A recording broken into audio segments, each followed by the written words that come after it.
Bismillahirrahmanirrahim.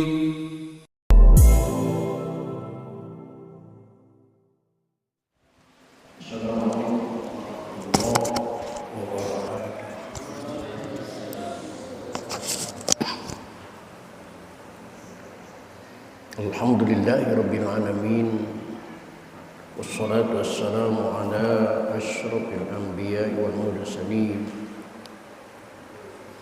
Sayyidina wa habibina wa syafi'ina wa maulana Muhammadin wa ala alihi wa ashabihi ajma'in. La hawla wa la quwwata illa billahil aliyyil azim. Amma ba'da. Qad qala ta'ala fi ayatihil karim, a'udzu billahi minasyaitonir rajim. Bismillahirrahmanirrahim. Yauma nahsyurul muttaqina ilar rahmani wafda wa nasuqul mujrimina ila jahannama wirda ila akhir ayat.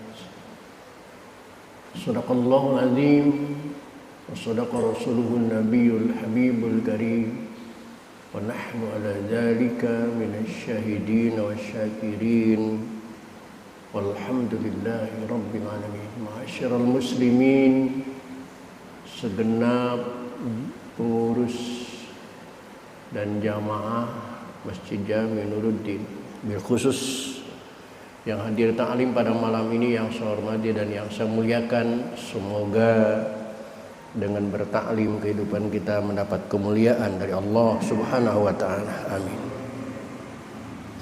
Puji serta syukur mari kita panjatkan kehadirat Allah.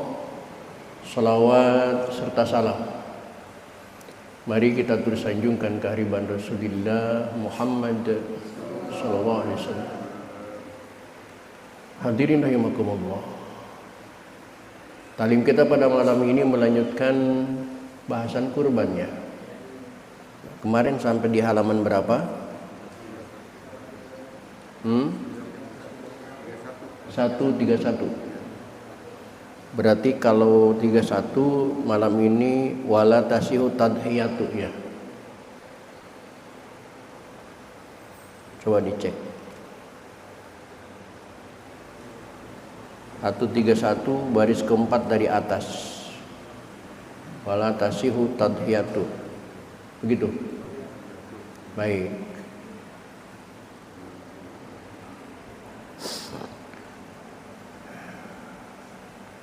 Di sini banyak yang gagal paham di antara kita mengenai korban. Lebih lengkapnya kita bacakan surah Al-Fatihah dulu. Bismillahirrahmanirrahim. Rasulillah wa barakati mu'alif hadal kitab wa bisiril Fatihah. A'udzubillahi minasyaitonir rajim. Bismillahirrahmanirrahim. Alhamdulillahirabbil alamin. Arrahmanirrahim. Maliki yaumiddin. Iyyaka na'budu wa iyyaka nasta'in. Ihdinas siratal mustaqim. Shiratal ladzina an'amta 'alaihim ghairil maghdubi 'alaihim waladdallin.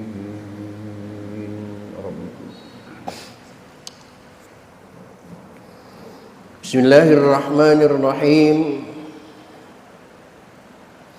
Wala tasihut tadhiyatu, dan tidak sah berkorban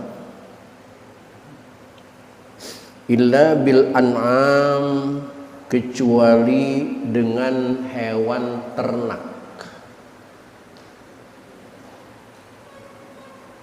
Hewan ternak yang mana? Apakah semua hewan ternak bisa dijadikan hewan kurban? Tidak. Hewan ternak yang bisa dijadikan korban adalah hewan ternak yang khusus, yang ahliyah. Lengkapnya lihat di layar. Hewan ternak yang bisa dijadikan korban adalah wahiyal ibil. Pertama unta, wal baqar kedua sapi, wal ghanam ketiga kambing. Itu juga ahliyah, hewan ternak yang familiar. Karena di antara tiga ini semua sudah familiar dalam kehidupan manusia. Itulah yang sah dijadikan hewan kurban. Sebagaimana zakat. Zakat itu hanya diwajibkan dari hasil pertanian yang dianggap makanan pokok. Di Indonesia padi. Walaupun kita nanam jagung, karena jagung itu bukan ahliyah, bukan familiar, hanya beberapa saja yang mengkonsumsi jagung, maka jagung itu tidak wajib dikeluarkan zakatnya, karena bukan bahan pokok. Ini juga ahliyah, hewan yang familiar. Secara tersurat ini hanya 3 jenis, unta, sapi, dan kambing. Yang tersirat sampai 5 jenis kena menggunakan qiyasul fuqaha. Yang pertama ibil, unta. Yang kedua bakor, sapi. Kiasan dari sapi adalah kerbau. Kerbau boleh dijadikan hewan korban karena kerbau 90% lebih ada kemiripan dengan sapi. Dari mulai pola makan, pola hidup, pola kerja, bahkan bentuk tubuh. Kerbau mirip dengan sapi, maka kerbau boleh dijadikan hewan kurban. 1, 2, 3, 4 kambing, dan kiasan dari kambing adalah domba. Domba juga bisa dijadikan hewan kurban karena dikiaskan dengan kambing. Antara domba dan kambing itu kemiripannya 90% lebih dari pola makan, pola hidup, bentuk tubuh, dan pola kerja. Maka jumlahnya ada 5 jenis hewan yang bisa dijadikan kurban. Bil hayawan fahtus sabin na'am, maka dikhususkan dengan hewan ternak zakat seperti zakat pada yu'zughairuha, maka tidak cukup hewan yang lain selain daripada ahliyah. Sebagaimana zakat tidak wajib mengeluarkan zakat hasil pertanian jagung. Nah, di antara 5 itu yang paling utama apa? Kita kembali kepada kitabnya. Wa afdaluha ba'irun, yang lebih utama ialah menyembelih seekor unta.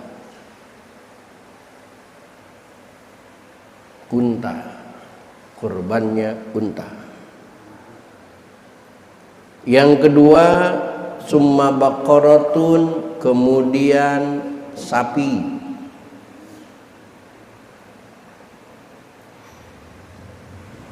Ini logika juga bisa menjawab ya, karena sapi lebih besar daripada kambing. Summa syatun, kemudian kambing. Yang ketiga, dan kiasannya. Tetapi yang ada di kitab ini mungkin bertentangan dengan apa yang kita lakukan. Wasab usyahin, dan 7 ekor kambing, afdalu, lebih utama, min ba'irin, daripada 1 ekor unta. Saya ulangi lagi.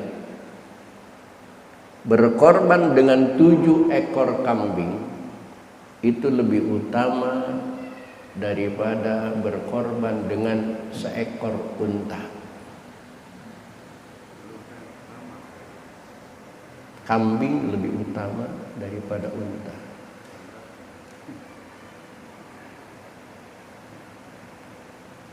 Padahal matematika, logika matematika, 7 ekor kambing dibanding dengan 1 ekor unta, dagingnya banyakan mana?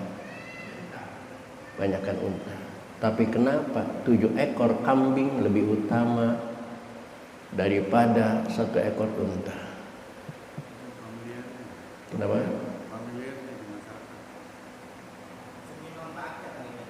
Kenapa?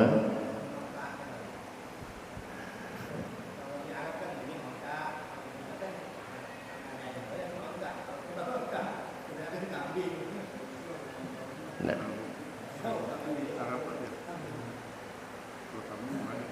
dalam memutuskan sebuah masalah, kita harus gali dari kronologisnya. Karena walaupun di kitab ini bunyinya begitu, sab'u syiyahin 7 ekor kambing, afdalu lebih utama min ba'irin daripada seekor unta. Ketimbang dibanding unta saja lebih utama 7 kambing, apalagi dibanding 7 kambing dengan seekor sapi, udah jauh banget. Tetapi kalau kita lihat tengahnya, lihat di tengahnya, wabdaluha lil wahid indal infirad ba'irun summa baqaratun summa syatun do'i summa anju summal ishtirak. Kemudian patungan dengan seekor unta, patungan dengan seekor sapi 7 orang itu lebih utama. Kemudian sab'u syiyahin 7 ekor kambing.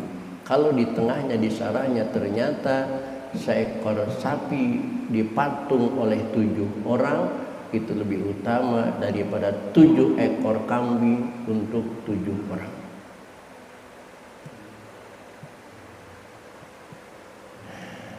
Di matannya begini, lebih utama kambing daripada unta. Di syarahnya lebih utama sapi daripada 7 ekor kambing. Bertentangan enggak? Hah? Bertentangan enggak antara syarah dan matan? Bertentangan. Kita gali kronologisnya. Matan ini karya ulama Timur Tengah, bukan karya Syekh Nawawi. Syekh Nawawi karyanya syarahnya. Orang Timur Tengah mengatakan 7 ekor kambing lebih utama daripada seekor unta, karena di Jazirah Arab, di Mekah dan Madinah, itu kambing itu lebih familiar daripada unta. Kebutuhan mereka terhadap konsumsi daging kambing itu lebih daripada konsumsi daging unta. Sehingga kambing itu dipakai menu harian. 98 saya ada di Mekah. Ada undangan dari teman yang sudah lama mukim di Mekah, pengen ketemu saya. Saya bilang kalau pengen ketemu saya datang ke hotel saya. Dia bilang, hajilah yang ke hotel saya, karena kalau kami ke hotel haji, di sana haji nggak bisa nyuguhin apa-apa sama kami, karena haji tamu. Tapi kalau haji datang ke hotel kami suguhin sesuai dengan kemampuan kami. Dan dari begitu saya masuk ke logika, saya nggak bisa nyuguhin apa-apa, saya tamu. Akhirnya diatur waktunya ketemu. Begitu berangkat sampai di tempat beliau, ternyata benar. Saya disuguhin 2 ekor kambing dipotong. 1 dibikin kambing guling, 1 dibikin sate, tulang belulang dibikin sop.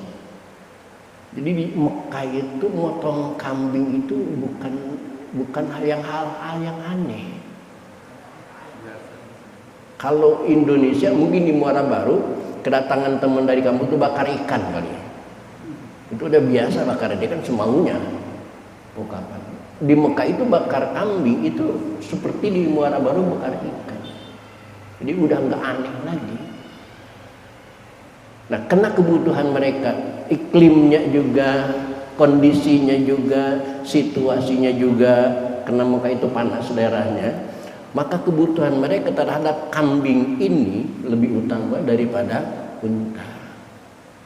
Tapi di Indonesia kita pakai karangan Syekh Nawawi, yang Syekh Nawawi itu tahu persis bagaimana iklim Indonesia. Karena iklim Indonesia itu lebih familiar dengan seekor sapi, maka istirok bil baqarah lebih utama daripada sang usia. Kenapa? Karena kambing itu, kalau di Indonesia ada mitos makan daging kambing itu akan menimbulkan penyakit. Maka banyak orang yang tidak doyan daging kambing. Tapi daging sapi itu mayoritas mereka mau mengkonsumsi daging sapi. Maka kalau di Indonesia pakai karangan Syekh Nawawi, seekor sapi untuk 7 orang itu lebih utama daripada 7 ekor kambing dan untuk 7 orang. Karena logika matematikanya masuk. 7 ekor kambing itu kalau ditimbang dagingnya, kalau satu kambing itu 10 kilo berarti 70 kilo. Seekor sapi kalau dagingnya berapa? 250. Jauh ya. Maka di Indonesia lebih menggunakan ini. Nah, ini ngaji perlu begitu. Kalau tidak begitu ini bertentangan. Ini bertentangan.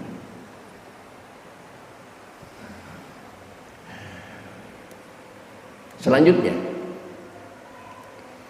kita di Jakarta rata-rata kalau korban itu banyakkan menggunakan kambing apa menggunakan domba? Kambing. Kenapa?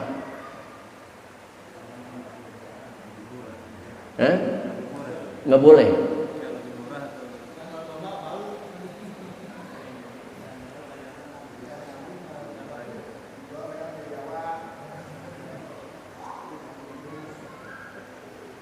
Karena domba itu seakan-akan nggak laku di Jakarta. Ketika orang mau korban, datang ke orang yang jual hewan, pasti nanyanya kambing. Pak, kambing nggak habis, ada domba doang. Nggak mau lah. Padahal kita baca di kitabnya, bukan kata saya, tapi kata kitab. Wadoknu, dan domba itu abdolu, lebih utama minal ma'zi, daripada kambing. Berkorban dengan seekor domba itu lebih utama daripada berkorban dengan seekor kambing. Karena domba itu ada khas daging domba, sebagaimana sapi dan kerbau. Kalau boleh memilih disajikan dua-duanya antara daging sapi dan daging kerbau, secara pribadi saya memilih daging kerbau. Karena daging kerbau itu ada bau khas daging kerbau. Daging sapi tidak ada bau khas. Dan daging kerbau sebagaimana daging domba bisa diolah sesuai dengan kemauan kita. Di Rangkas Bitung ada sate daging kerbau. Di Jakarta ada nggak sate daging kambing? Daging sapi? Nggak ada. Daging sapi itu nggak pernah disate. Daging kerbau bisa disate. Ada semur daging kerbau. Itu semur Betawi ada, pakainya bukan daging sapi, daging kerbau. Karena ada bau khas. Dan yang sering bau itu dipotong, itu ternyata kambing, bukan domba. Domba enggak. Maka di sini wadoknu, domba afdalu, lebih utama minal ma'zi, daripada kambing. Sekarang kalau kita silahkan milih sama pedagang, milih domba apa milih kambing, pilihlah domba. Karena dalam kita milih domba ternyata lebih utama daripada kambing. Yang kedua, selama ini kita di Jakarta ini, kalau korban dengan hewan betina apa dengan hewan jantan? Jantan. Kenapa nggak ada yang betina? Kenapa? Nyaris tidak pernah ada korban dengan hewan betina. Yang padahal secara hukum korban dengan hewan jantan dan korban dengan hewan betina itu sama saja nilainya. Lihat di dalam kitabnya, wa yasihu, dan sah korban itu bidzakari dengan hewan jantan, wal unsa dan hewan betina, sama-sama sah, tidak ada perbedaan. Illa, kecuali in kanat hubla, jika ada hewan betina itu hubla yang berbunting, kecuali yang betina itu lagi bunting. Maka kalau yang betina lagi bunting, wazakaru, dan hewan jantan afdolu, itu lebih utama. Kenapa lebih utama jantan daripada betina yang lagi bunting? Karena betina yang lagi bunting kita korbankan, kita korban 1 ekor tapi membunuh 2 ekor, kena janinnya juga pasti mati. Sesungguhnya nilainya sama. Dan juga laki-laki itu lebih utama. Mohon maaf saya keluar sedikit ya dari kalimat hubla. Coba perhatikan kalimat hubla, in kanat hubla, kecuali jika ada hewan itu yang berbunting. Ini ulama mengajarkan kepada kita bahwa kata-kata bunting itu ternyata hanya layak untuk hewan, bukan untuk istri teman.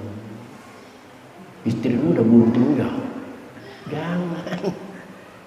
Manusia mah hamil. Hewan bunting itu untuk hewan.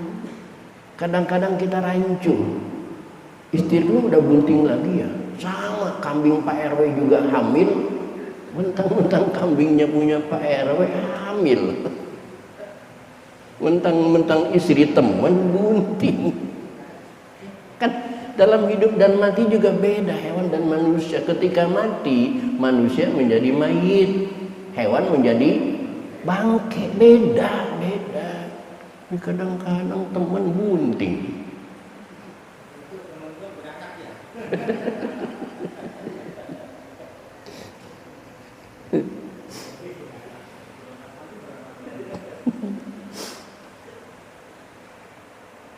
Nah, hewan jantan itu lebih utama. Tapi fa in kasuro, maka jika banyak, nazwanuhu, menjantaninya, hewannya si jantan, cuman jantannya jantan super, sampai masuk kepada tahap playboy, banyak menjantaninya, di mana-mana banyak pacarnya, banyak istrinya, banyak bininya, naik terus tiap hari sampai kurus kering. Kayak siapa ini? Kayak siapa ini? Maka berkorban dengan hewan jantan yang semacam itu, pal unsa, maka hewan betina, atlati lam talid, yang tidak beranak atau bajir, afdalu minhu, itu lebih utama daripadanya hewan jantan. Maka hewan betina lebih utama daripada hewan jantan. Jadi jangan percaya kepada kata-kata di medsos, kata di Facebook, ada yang mengatakan tidak sah berkorban dengan hewan betina, hewan perempuan. Kena perempuan jangankan mau berkorban, mengalah saja tidak mau. Itu orang sakit hati sama emak-emak sebenarnya. Memang faktanya begitu. Di gang sempit kita berpapasan dengan emak-emak, motor cuman satu yang masuk, dua-duanya nggak bisa jalan berbis. Kira-kira kalau berhadapan dengan emak-emak, yang harus berhenti emak-emak apa kita? Nah itu, jangankan berkorban, mengalah saja nggak mau. Tetapi dalam berkorban ternyata pal unsa, maka hewan betina, allati lam talid, yang tidak beranak, bajir, afdalu, itu lebih utama minhu, daripadanya hewan jantan. Itu jenis hewan yang bisa dijadikan kurban. Sekarang kita cek umur kurban. Umur hewan kurban itu berapa saja? Wal mujzi'u, dan yang mencukupi, minal ibili, untuk korban unta, matam malahu, yaitu unta yang sudah sempurna umur khamsusinina 5 tahun, wa dakhala fis sadisati, dan masuk ke dalam tahun yang ketiga. Jadi kalau kita mau berkorban dengan seekor unta, maka untanya ini harus sudah berumur 5 tahun lebih, masuk ke tahun yang ke-6. Karena kalau di bawah 5 tahun, daging unta itu tidak layak dimakan, masih biek. Wa minal baqari, dan dari sapi, wal ma'zi, dan kambing, yang bisa dijadikan korban adalah matam malahu sintani, ialah sudah sempurna umur 2 tahun. Wa dakhala fis salisati, dan masuk ke dalam tahun yang ketiga. Kalau kita mau berkorban dengan seekor sapi atau kambing, maka umur sapi dan kambing itu harus sudah berumur 2 tahun, masuk ke tahun yang ketiga. Maka kita perlu bertanya kepada pedagang, Pak, ini umurnya sudah berapa tahun? Ini udah 3 tahun, Pak. Boleh, tapi jangan terlalu detil. Udah 3 tahun benar? Iya. Aktunya mana, Pak? Nggak usah sampai nanya ke akte. Nggak ada kambing yang pakai akte.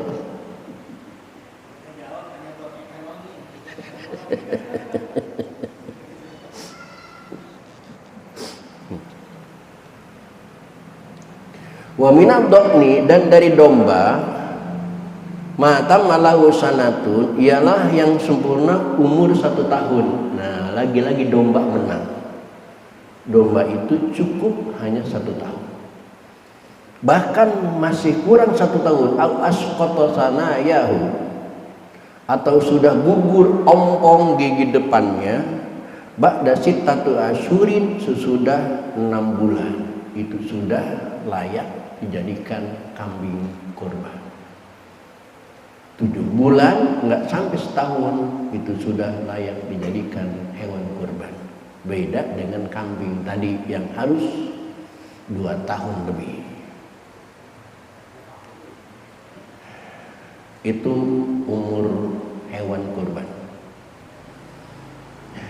Masuk pasal yang ketiga, syarat fisik hewan yang bisa dijadikan hewan kurban. Wala yujzi'u, dan tidak mencukupi, ma hewan, fihi, yang ada padanya, jarbun, sedikit kudis. Tidak sah berkorban dengan seekor hewan yang ada kudisnya, yang ada kurapnya, walau yasiran, walaupun sedikit. Lihat di layar. Alal asal, menurut qaul sahih, alladzi nassa alaihi Syafi'i, yang dinas oleh Imam Syafi'i. Kenapa demikian? Alasannya li'annahu yufsidul lahma, karena sesungguhnya penyakit kulit yang keluar itu sudah merusak daging di dalam. Karena penyakit yang timbul di kulit itu adalah puncak piramida.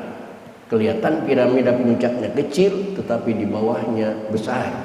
Maka penyakit yang ada pada hewan juga kalau sudah nembus ke kulit, berarti dalamnya itu sudah parah. Bahkan di Sohibul Istiqomah dulu dipraktekin, kambing yang begini ternyata di dalamnya itu ususnya sudah hancur dimakan penyakit.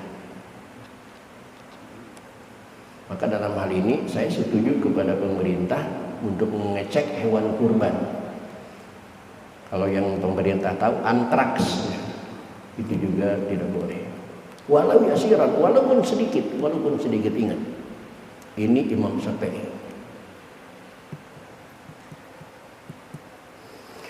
Walama fihi hazanun, dan tidak mencukupi hewan yang kurus. Di samping nggak ada dagingnya, nggak ada dikonsumsi, kan dalam surat Maryam ayat 85 kita kemarin bahas, yauma nahsyurul muttaqina ila rahmani wafda, bahwa hewan itu, korban itu adalah tunggangan di akhirat. Bagaimana bisa nyaman kalau cuma tinggal tulang dan sakit pantat kita naik? Maka nggak boleh.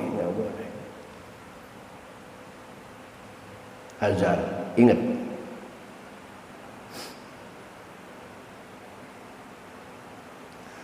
Arojun atau pincang.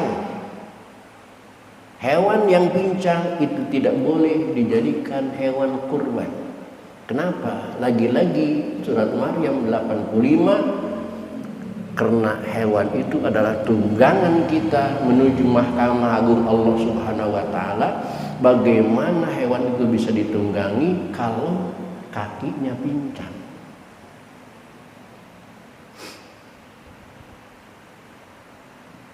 Bahkan di kitab lain, kepincangan itu termasuk waktu dibaringkan mau disembelih kena musibah.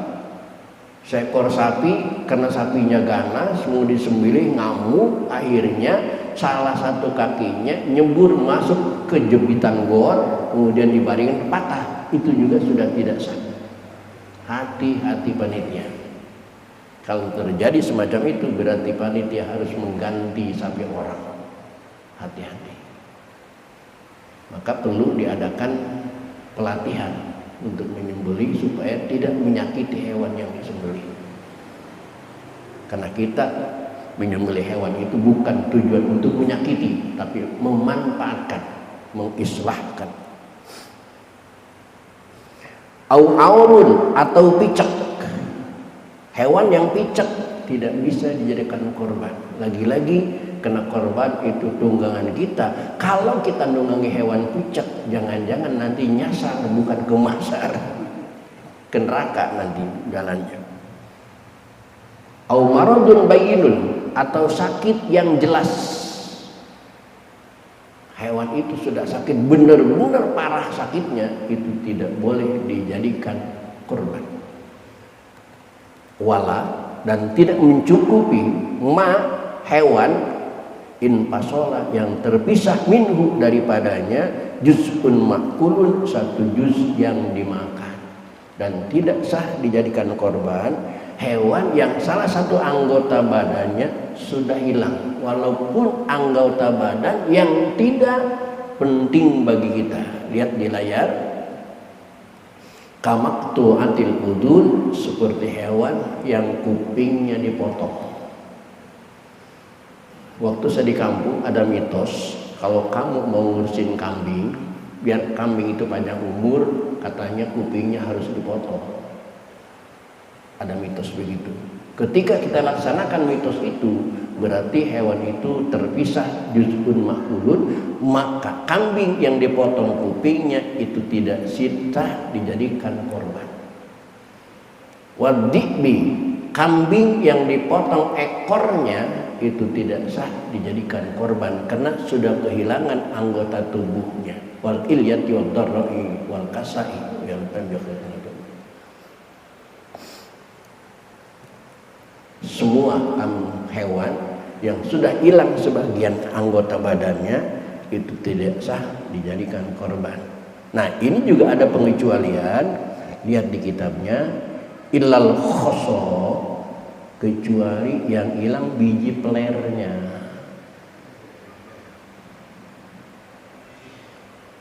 Ini juga kan perlu perbahasan. Hilang sepotong kuping tidak sah. Hilang pelernya dua-duanya sah. Pada timbangannya beratan sepotong kuping apa beratan dua peler? Kan beratan dua peler. Tapi kenapa yang dua peler menjadi sah, yang sepotong kuping hilang tidak sah? Karena pertimbangan ke depannya. Kalau kambing dipotong kupingnya, itu tidak akan terjadi apa-apa terhadap kambing tersebut. Hanya hilang kupingnya saja. Tetapi kambing yang dihilangkan pelernya dengan arti lain dikebiri, setelah pengembirian itu terjadi akan timbul daging dan tumbuh suburnya badannya setelah dilakukan pengembirian tadi. Yang dibuang pelernya katakanlah cuma setengah kilo dari 2 peler itu, tapi setelah dikebiri dibuang pelernya nanti akan timbul daging bukan cuma setengah kilo tetapi bisa jadi 5 sampai 10 kilo tumbuh. Maka tidak masalah berkorban dengan seekor hewan yang dikebiri. Lihat di layar, li'annahu, karena sesungguhnya Nabi Muhammad SAW pernah berkurban bikabsyaini dengan 2 ekor gibas maujuaini yang dikebiri. Ini pernah dilakukan oleh Rasulullah SAW.